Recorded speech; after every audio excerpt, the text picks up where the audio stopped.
சித்தர் பெருமக்கள் வெறும் மனதை மட்டும் அவங்க பார்க்க மாட்டாங்க, மனதை கடந்து ஆன்மாவை பார்ப்பாங்க. ஆன்மாவை கடந்து எத்தனை ஜென்மம் கழிச்சு இந்த ஆன்மா இங்கே வந்திருக்குன்றது முதற்கொண்டு அவங்களுக்கு தெரியும். ஒரு மனசு எப்படி செயல்படுது, மனசுனா முதல்ல என்ன அப்படின்றதுல உங்களோட ஆராய்ச்சி எப்போது தொடங்க ஆரம்பிக்கின்றதோ அப்போதான் முதல்ல ஒருத்தவங்களுடைய அழகை கடந்தே யோசிக்க ஆரம்பிப்பீங்க. நீங்கள் தன்னை பாதுகாத்துக் கொள்வதற்காக, தன்னை புனிதப்படுத்துவதற்காக வார்த்தைகள் பொய்யாகத்தான் வரும் மேக்சிமம். சூப்பர் கான்ஷியஸ் மைண்டில் இருக்கும்போது ஆட்டோமேட்டிக்காகவே கர்ம பதிவுகளை படிக்க முடியும், கர்ம பதிவுகளை அழிக்க முடியும், பிரபஞ்சத்தோடு தொடர்பு கொள்ள முடியும், ஆகாய பதிவுகளை ஆகாஷிக் ரெக்கார்ட்ஸ்னு சொல்லுவாங்க, அதை படிக்க முடியும். இதுக்கு நிறைய எக்ஸாம்பிள்ஸ் இருக்கு.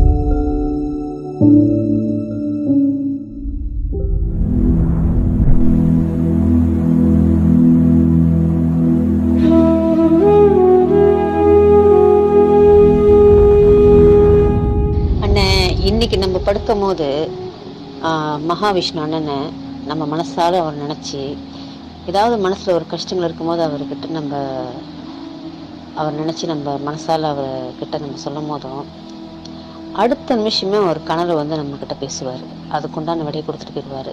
இதெல்லாம் எனக்கு நடக்குதுன்னு இன்னைக்கு அவர் நினச்சின்னு வச்சிங்களேன், தூங்கும் போது அண்ணே நான் உங்களை பார்க்கணும், உங்கள்கிட்ட நான் பேசணும், உங்கள்கிட்ட பேசணும் போல இருக்குன்னு நினச்சாலே அடுத்த நிமிஷமே கனவு வந்து சொல்லிடுவார். நம்ம என்ன கேட்கணும்னு நினச்சோமோ அதுக்கு பதில் கொடுத்துருவாரு. ஆமாங்கண்ணே, அண்ணன் ஒரு நேரத்தில் சொன்னார்ல, என்ன நீங்கள் எங்கே இருந்தாலும் நீங்கள் என்னை நினச்சாலே நாங்கள் இருப்பேன் அப்படின்னு அவர் ஒரு வார்த்தை அந்த தீச்சு எடுக்கிறப்ப அவர் சொல்லியிருந்தாரு. அதே மாதிரி அது உண்மையிலேயே அது நடக்குது. ஆனால் இவர் சிவனேங்கிறது அன்னைக்கு உணரல, ஆனால் இன்னைக்கு உணர்ந்துட்டுமே. பாருங்க, நம்ம சந்தோஷமா இருக்கும் போதும் இது மனசுக்குள்ள எவ்வளவு ஆனந்தமா இருக்கு பாருங்களேன். அப்ப வந்து அது எவ்வளவுதான் நம்ம பேசினாலும் அது போதாதுன்னு, அவ்வளவு மனசுக்கு ஆனந்தமா இருக்குன்னு. அவர் பக்கத்துல உட்காந்து ஒவ்வொரு விஷயத்தையும் என்கிட்ட பேசுறாருன்னு, பக்கத்துல இருந்து பேசுறாரு, இப்போ என்கிட்ட பேசிக்கிட்டே இருக்காரு. நான் அது உணர்ந்துகிட்டு இருக்கேன். நான் இந்த பயிற்சி பண்ணிக்கிட்டு இருக்கேன். பயிற்சி பண்ண நிறைய பார்த்துட்டு இருக்கேன், நிறைய உண்மைகளை நான் பார்த்துட்டு இருக்கிறேன். அவர் கொடுத்த இந்த தீட்சை வந்து சாதாரண ஒரு தீட்சை கிடையாது, சாதாரண ஒரு தீட்சை இல்லைங்க, மகா பெரிய சக்தி வாய்ந்த ஒரு தீட்சைங்க. இது வந்து இறைவனே நம்மளுக்கு நேரில் கொடுத்துருக்காருங்க, இறைவனே நேரில் வந்து கொடுத்துருக்காரு. குருவே சரணம். அனைவருக்கும் வணக்கம். சித்தர்களால் எப்படி மற்றவங்களோட மனநிலையை அறிய முடியுது அப்படின்ட்டு ஒரு கேள்வி, காமெடியான கேள்வி. ஏங்க, ஒன்றும் இல்லாத நம்மளே அடுத்தவங்க மைண்டை ரீட் பண்ணுறோம், சித்தர்களால் ரீட் பண்ண முடியாதா? ஏங்க, அனிமா, மகிமா, லகிமா, கரிமா, பிராப்தி, பிரகாமியம், வசித்துவம், ஈசத்துவம், அட்டமா சித்துக்கள், 8 சித்துக்களே அட்டமா சித்துக்கள்ன்றாங்க.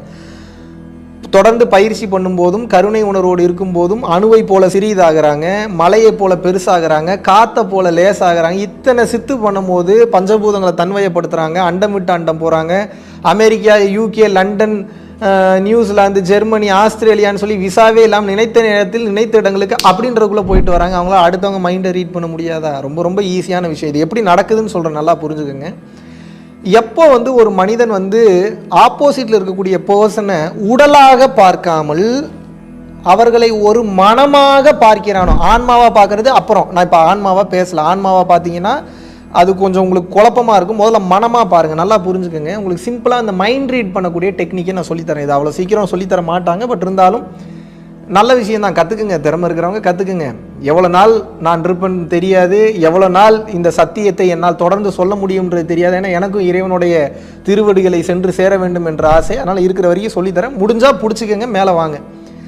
ஒரு உடலாக ஒரு மனிதனை நீங்கள் பார்க்காமல் எப்போது நீங்கள் மனமாக பார்க்கின்றீர்களோ அப்போதான் உங்களுக்கு அது ஒரு மனசு, அது ஒரு உடம்பு இல்லைன்றது தெரியும். இது எப்படி புரிய வைக்கிறதுனா, வெறும் உடம்பு கைகால் ஆட்டுமா?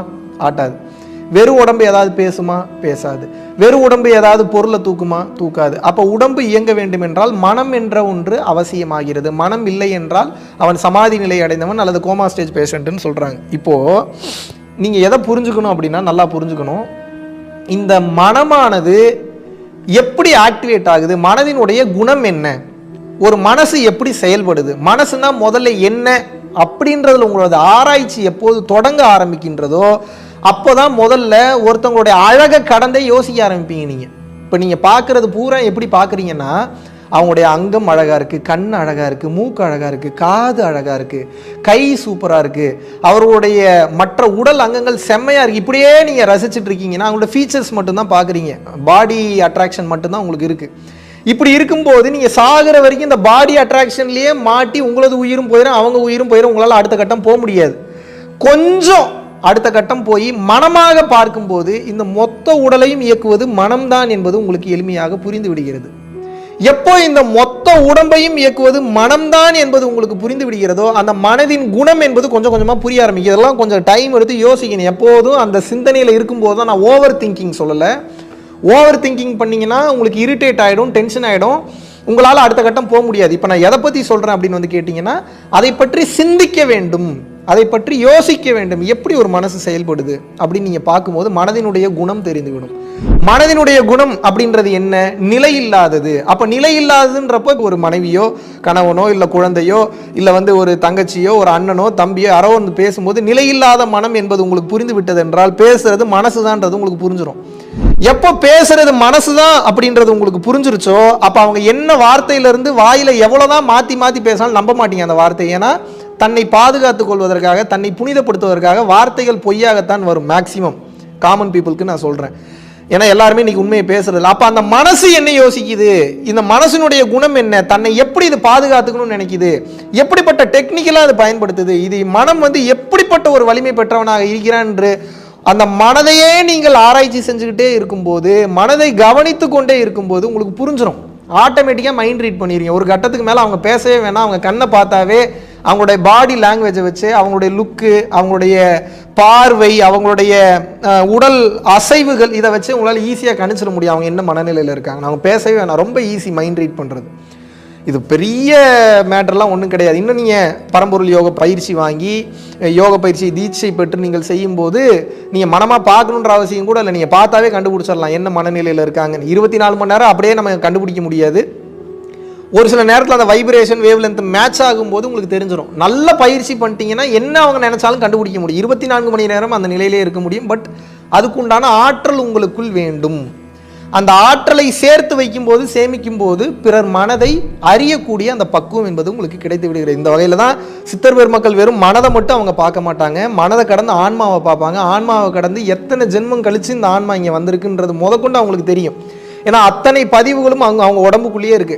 அப்போ அந்த உடம்பை உட்கார்ந்த இடத்துல இருந்து ஆக்சஸ் பண்ணக்கூடிய அந்த தன்மை இவங்க கான்சியஸ்னஸ்க்கு இருக்கு. சூப்பர் கான்சியஸ்ன்னு சொல்லுவாங்க. Conscious mind, subconscious mind, super conscious mind. அவங்க சூப்பர் கான்சியஸ்ல இருப்பாங்க, சப்கான்சியஸ்ல மனுஷன் தான் இருப்பான். அவங்க சித்தர் பெருமக்கள் சூப்பர் கான்சியஸ்ல இருப்பாங்க. சூப்பர் கான்சியஸ் வந்து அவ்வளோ சீக்கிரம் யாரால் அடைய முடியாது. குருவின் வழிகாட்டுதல் இல்லாமல், தொடர்ச்சியான பயிற்சி இல்லாமல், கருணை உணர்வு, இந்த மூணுல ஏதோ ஒன்றாவது இருக்கணும். அப்படி இல்லாட்டினா நிச்சயமாக சூப்பர் கான்சியஸ்ல ஆக்டிவேட்டடாக இருக்க முடியாது.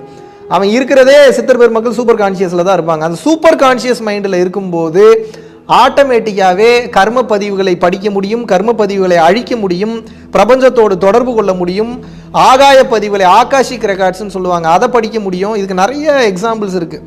பல சித்தர் பெருமக்கள், திருமூலர் சொன்னது, மாணிக்க வாசகர் சொன்னது, வள்ளலார் சொன்னதெல்லாம் பார்த்தீங்கன்னா ஒரு சில இடங்களில் ஒரே கருத்துக்களாக இருக்கும். அப்போ என்ன அர்த்தம்? இவங்க புக்கை அவங்க படித்தாங்களா? படிச்சிருக்கலாம் புக்கை, ஆனால் ஒரு சில தத்துவங்களை வேற வேற மாதிரி சொல்லியிருப்பாங்க. அது புக்கு படித்து மட்டும் சொல்கிறது கிடையாது. அந்த ஆகாஷிக் ரெக்கார்ட்ஸாக அவங்க போய் அவங்களோட கான்சியஸ்னஸ் லெவல் வந்து ரீட் பண்ணியிருக்கு.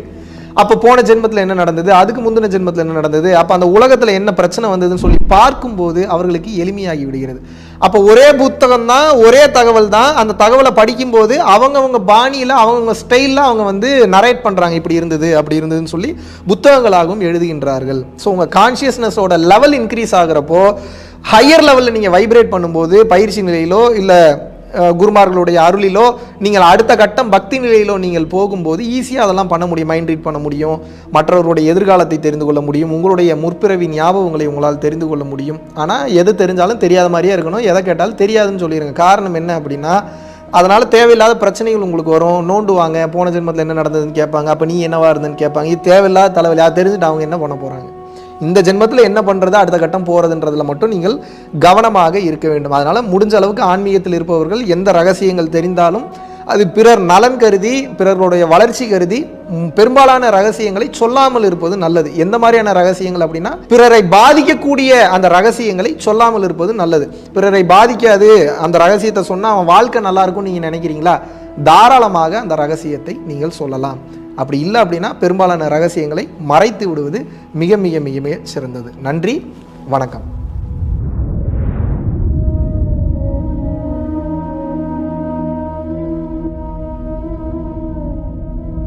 பரம்பொருளின் கருணையினால உங்களுடைய இடைவிடாத அன்னதானத்திற்கு நீங்கள் அனுப்பப்பட்ட பணத்தின் மூலியமாக பல லட்சம் உயிர்களுக்கு இது நாள் வரைக்கும் வந்து சாப்பாடு கொடுத்துருக்கோம். ஸோ கொரோனால இருந்து ஆரம்பிச்சு ஒரு நாள் கூட விடாம பல உயிர்களுக்கு வஸ்திர தானங்களாக இருக்கட்டும், படிக்க முடியாதவங்களுக்கு கல்வித்தொகை கட்ட முடிய விஷயங்களாக இருக்கட்டும், இல்ல ஸ்போர்ட்ஸ் ரீதியா விளையாடக்கூடிய நல்ல மாணவர்களை அனுப்பி வைக்கக்கூடிய விஷயங்களாக இருக்கட்டும், அதை தொடர்ந்து வந்து பாத்தீங்கன்னா ரெகுலரா மந்த்லி பேசிஸ்ல ஏழை குழந்தைகளுக்கு க்ரோசரிஸ் கொடுக்கறதாக இருக்கட்டும், இல்ல அவங்களுக்கு வந்து பாத்தீங்கன்னா சேம் அவங்க விருப்பப்படுறவங்களுக்கு வீட்டு துணிமணிகள், வீட்டுக்கு தேவைப்படக்கூடிய மற்ற பொருட்கள் வாங்கி கொடுக்கறதாக இருக்கட்டும், எல்லா உதவிகளும் வந்து பாத்தீங்கன்னா உங்களோட உதவினாலதான் போயிட்டு இருக்கு. சாது சிதம்பர சுவாமிகள் வளநாட்டார் வந்து ஒரு வார்த்தை சொல்லுவாரு, பசித்தோர் முகம்பார் பரம்பொருள் அருள் கிட்டும் அப்படின்னு வந்து சொல்லுவாரு. வள்ளல் பெருமானும் ஜீவகாருண்யம் உள்ள சம்சாரிகளுக்கு எப்பேற்பட்ட சூழ்நிலையிலும் வந்து பாத்தீங்கன்னா அவங்களோட லாபம் தடைபடாது, தொழில் பிரச்சனைகள் வந்து நிவர்த்தியாகும், அதை தொடர்ந்து வந்து வாழ்க்கையில குடும்ப பிரச்சனைகள் விலகும், அதுபோக குழந்தை சம்பந்தமான பிரச்சனைகள் எதுவாக இருந்தாலும் வந்து இந்த அன்னதானத்திற்காக நீங்கள் செய்யக்கூடிய ஒவ்வொரு ரூபாயும் அது வந்து உங்களுக்கு நிச்சயமாக புண்ணியமாக வந்து சேரும். புண்ணியத்தை கடந்த நிலையில் முக்தி பாதைக்கும் அது நிச்சயமாக உங்களை வழிநடத்தும்.